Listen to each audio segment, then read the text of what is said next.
For me to open this session, this is a special session on the software localization microscopy. So we have a lot of events, few events about the software challenge. So first we have this special session for today. At the end we have roundtables. And tomorrow we have also some poster sessions. So during the poster session there is a poster about the software issue too. And we have also organized a demo, so some people can make demos. So next Tuesday we have also the SMLMS presentation, which is round up all the challenge issues. So that's the program for today. It's really tight. We have 10 talks, and at the end of the roundtables. So I should say a word that we have video streaming, and the presentation of now is recorded. So it's nice to see a lot of people for the software problems, even if it's a Sunday, very Sunday, but we have a lot of people in the room. That's very nice. Okay. So the first speaker is Hazen Babcock. I can call him, maybe, yes. And start his presentation, which is on my computer. Yes. So thanks to Hazen Babcock to come from Harvard. So Hazen Babcock participates a lot to this challenge. He has a lot of contribution, and also he participates with 3 software. So it's one of the main participants of the challenge. So thank you. So I'm hoping that with a few more I might actually win. So good afternoon, my name is Hazen Babcock, and today I'd like to talk to you about using cubic spines to fit single molecule localization microscopy data. Okay, so what is the problem we're trying to solve by using cubic spines? Well, most microscope PSFs are not actually Gaussians. So even though we typically approximate them as such. So for example, the one on the left is the actual astigmatic PSF from the challenge, from this year's challenge. And then on your right, you see the best fit Gaussian. As you can see, they look different. And my hope is that by using spline, I will be able to do a better job of fitting than if I had just approximated this with a Gaussian. So many groups have actually used polynomial splines before for this purpose or similar purposes. And what we're going to do is, what I'm going to do is model a PSF using cubic splines. So in one dimension, they're just third order polynomial. And then they're each, and as an example, so each of these polynomials is valid on a short interval. So you have your gray bars in PSF. PSF is upsampled to give you the red dots. And then each of the blue lines is a single one of these polynomials. So they're each valid on this small interval. And then the coefficients are calculated so that they are continuous at the red dots, and their first derivatives are continuous.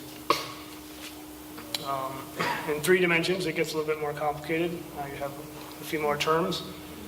But again, it is just polynomials. And now you have this polynomial, this 3-dimensional polynomial, 64 coefficients, which represents your spline in the cube rather than on the line. So a quick summary of what our procedure is for this approach. So first you need to measure the PSF of your microscope. So you could, for example, take Z-stacks of small fluorescent beads. Then you can slice sub-images of, you want the isolated beads out of Z-stack. You align them and you average them to create sort of an average Z-stack. And then we're upsampling this by 2x and x and y. And then, once we have done that, we then can calculate the spline coefficients using a little bit of linear algebra for each of these little cubes. And then finally, we're going to use this cubic spline to represent the PSF in 3D. And then we're going to use a maximum likelihood estimation fitting approach. So this formula here, where Fi is the spline and Xi is the data that we're going to fit. Important to emphasize here that the spline coefficients are now fixed, so those don't change anymore. We're just using this as a function rather than the Gaussian, for example. So the free variables in this are the position of the spline in x, y, and z, the height, or intensity, and then there's also a constant background term. So here's an example of using the PSF, using the Splines to model PSF. So again, we have the astigmatic 2016 challenge astigmatic PSF.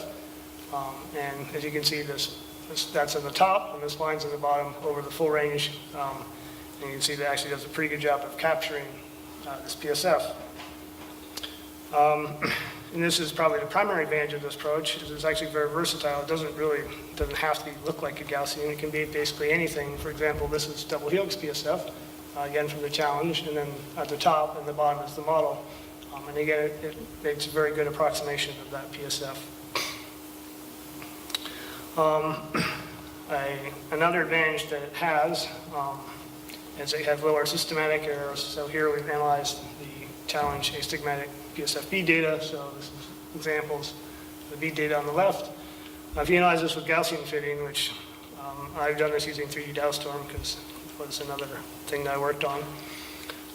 And you plot, okay, what's the mean difference between where this thing told you the bead was and the actual bead was as a function of Z. And you see that at least in X and Y, the error is actually quite large. In the contest, we're calling this wobble. And so there's a fair amount of systematic error, can be a fair amount of systematic error when you do these Gaussian fits. The spline doesn't really have that. It's basically, because you basically took the spline from the beads, it doesn't gives you very good, very little systematic error. And again, I emphasize that both algorithms use a maximal likelihood estimation to fit the data. It can also be more precise. So if you have, in this case, I simulated just using purely astigmatic PSF. This is an example on the left. In X and Y, you see that Gaussian and spline are pretty similar. But in Z, it's actually, precision is a little bit higher, especially at a higher Z. And I think this is in part because as you go to higher Z, the PSF is less and less Gaussian shaped. And so the spline does a better, because it basically does a better job of matching the PSF, it can fit it more precisely. And finally, I say, okay, well, everybody uses Gaussian because they're fast, right? So how much am I going to pay if I decide, okay, I'm going to use splines instead of Gaussians? Well, I'm going to reference it again to the Gaussian fitter that we have access, that I have used is the 3D Dowstorm, because that's the Gaussian, and then C-spline is the spline fitting. And we did some calculation, some tests of the runtime as a function of object density. You see low density spline is about 2x slower. In this case, the algorithms are a little bit limited both by just basically bandwidth, getting the images off the disk, putting the results back on the disk and so forth. As you get to higher densities and the fitting part of the algorithm becomes a larger fraction of the overall time, then the spline fitter starts to lag a little bit more. But at the densities here, it was only about 3 times slower.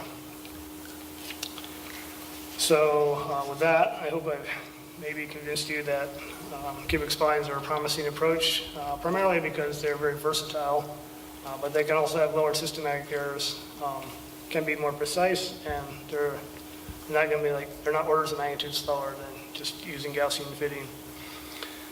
If you're interested in looking at this a little bit yourself, we have the source code on our GitHub repository. And then I'd like to thank the Juan Lab and the Center for Brain Science and the Advanced Imaging Center at Harvard for their support. I don't know whether I'm supposed to take some questions or whether I'm supposed to just go to the next person. Oh, and I also have a poster. If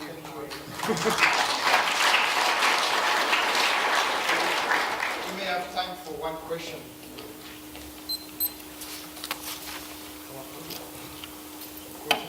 No question. The computation time. So it seems that the C-spline is slower. So do you expect to have better results in GPU implementation?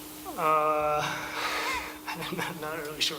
I don't have that much familiarity with GPU programming, so I couldn't say. I think that is primarily slower because it's more memory intensive than Gaussian. Gaussian, you just have, so basically just a calculation, you had a bunch of exponentials. But the spline, you have to remember all these coefficients to calculate it across the areas. And so I don't know whether that would be helped by GPU or not. I guess GPUs make everything faster. So.